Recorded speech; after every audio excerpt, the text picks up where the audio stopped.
Hey guys, and good evening. So, for today's vlog, as you can see from the title of this video, I will be sharing with you all my diagnosis story. I'll start this vlog by giving you a quick explanation about my health condition. I have ankylosing spondylitis. This is an autoimmune disease wherein yung joints, yung spine or yung lower back ko is masakit. Ito din is type siya ng rheumatoid arthritis. This type of health condition, usually, ang naapektuhan is lalaki. That's based on my doctor dito sa Pinas. Yung sa akin kasi, joints ko sa ankles and then sa feet. Yung iba kasi sa kamay, shoulders, sa neck, iba-iba. I'm just gonna tell you guys like how did it start. So, bago ako malis ng Pinas, actually nag-work pa ako nun. That was my last job pa before I moved to Dubai. Ako kasi, yung type ng person na very healthy. Like, I'm into fitness, I'm into healthy living. Like, very conscious ako when it comes to health. Mahilig din ako maglakad. And every time na pumupunta ako sa work, naglalakad lang ako. Meron kasing overpass going to my workplace. I think it's a bit far yung nilalakad ko. Siguro mga 5 to 10 minutes. Tapos after work, from my workplace, naglalakad ako going to the terminal pauwi. Ganun yung ginagawa ko. 5 times a week. Kasi pagka uwi ko, syempre kumakain ako tapos nilalabas ko yung aso namin. Ginagawa ko yan for almost 6 months or 5 months. One night, sobrang sakit ng nerves ko. Kasi I need to go to the comfort room. Hindi ako makatayo. Hindi ko siya magalaw. Tapos naiiyak ako na nag-numb siya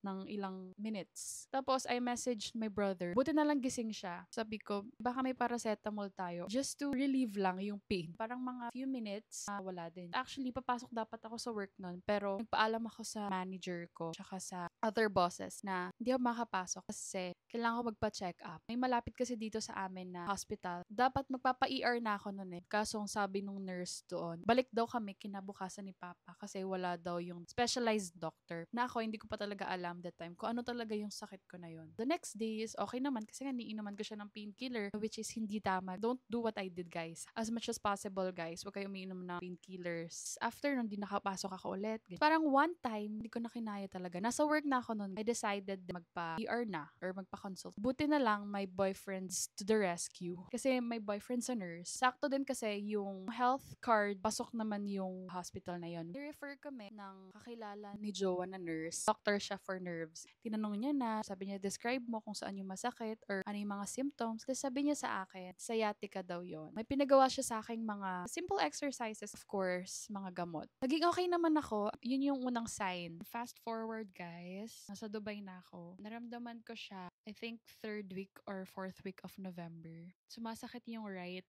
ankle ko. Ika-ika na ako, pumapasok ako sa work. Tapos dinededma ko lang kasi feeling ko at that time, makukuha lang siya sa ointment. Pero hindi siya nawala, guys. Yun yung mali na ginawa ko. After nun, may consultation din ako sa doctor ng mga nerves. Kasi nga, feeling ko, yung naramdaman ko at that time is dahil sa sciatic ako. Ayun yung first doctor na binigyan din ako ng gamot. Tapos papasok pa rin ako na masakit pa rin yung ankles ko. One time, nagpa-request ako sa manager ko na mag-work from home ako. Kasi nga, after nun yung consultation ko with another doctor. Kasi yung first doctor na pinuntahan ko, she was not available. So, ayun, naganap ako ng another doctor. Tapos sabi ng doctor na yun, sa nerves din yun, guys. Sabi niya, what if i-refer kita sa doctor na to? Kasi sabi niya, yung mga sinasabi ko daw kasi is parang yung problem is hindi sa nerves. Try mo sa doctor na to, baka yung problem mo is sa mga joints. Nirefer niya ako sa isang rheumatologist. Ito yung hospital kung saan ako na-hospitalize. After like mga few days, pumunta ako sa clinic nung doctor na yun. Tapos may pinagawa siya sa akin mga lab requests. Nung nakita niya yung lab results ko, sabi niya, babalik ka sa akin for another check-up or another consultation. Kasi may mga gagawin pa tayong another set of tests. Tapos, ayun, bumalik ulit ako. Ang dami niyang pinatest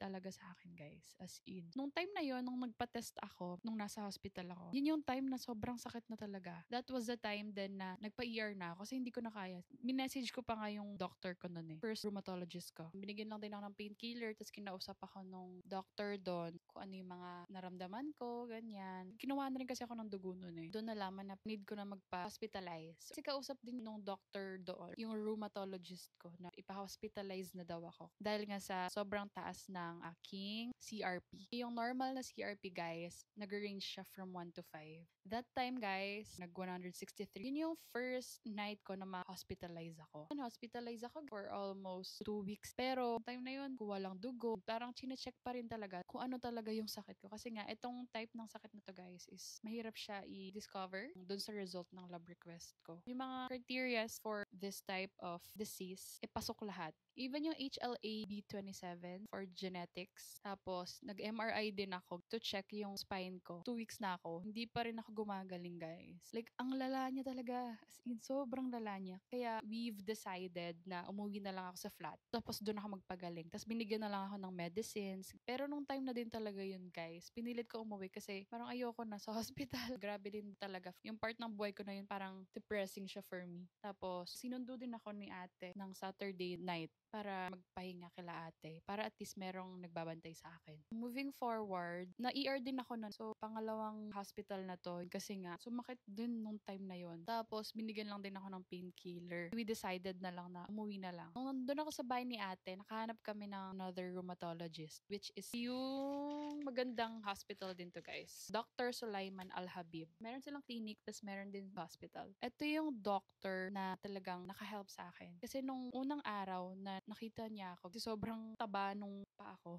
Feeling ko mga ankles ko, nagkaroon ng liquid, sabi niya. Sobrang lalangan ng pagkamaga. Even though wala pang approval from my health insurance, tinurukan niya ako ng steroid sa fit. Tapos, nung time na yun, naging okay siya. Kahit pa paano nung naturukan ako ng steroid, nakalakad-lakad ako. Siguro mga 1 week lang. Tapos may binigay rin ng mga medications. Actually, dito pa yung medications. Tapos mga vitamins na binigay sa akin.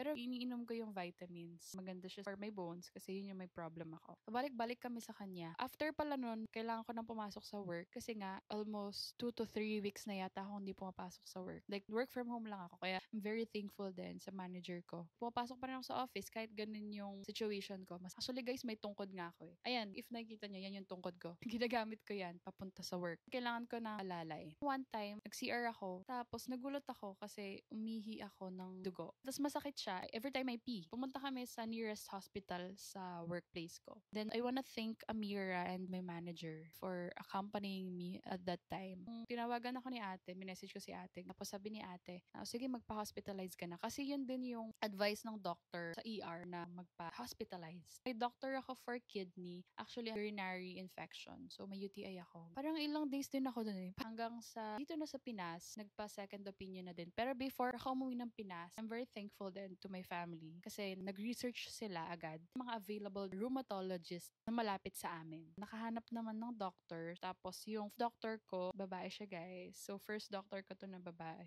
na rheumatologist. Pa-consultation ako doon with my mother. May mga inask din siyang lab requests. Yung in-offer niya na injection is yung Scafo. Yun yung mas affordable. Tapos I'm already on my 5th injection. So yung next injection ko is by next week na. But so far, nung bumalik ako kay Doc, first week, second week ng June, sabi naman ni Doc, maganda yung Scafo sa akin. So nagwo-work siya. Thank you Lord. Kasi kung wala din tong Scafo, feeling ko, ganun pa rin ako, pilay-pilay ako. Meron din kasing gel, Fastum gel siya. Ayun yung galing sa Dubai. Yun yung nilalagay ko for my arthritis. Just a quick update lang din guys. That's actually one reason why I came back or ba't ako umuwi. I hope you got something from this vlog and I do hope that you keep on supporting me, watch my videos, and I'll see you on my next vlog guys. Bye!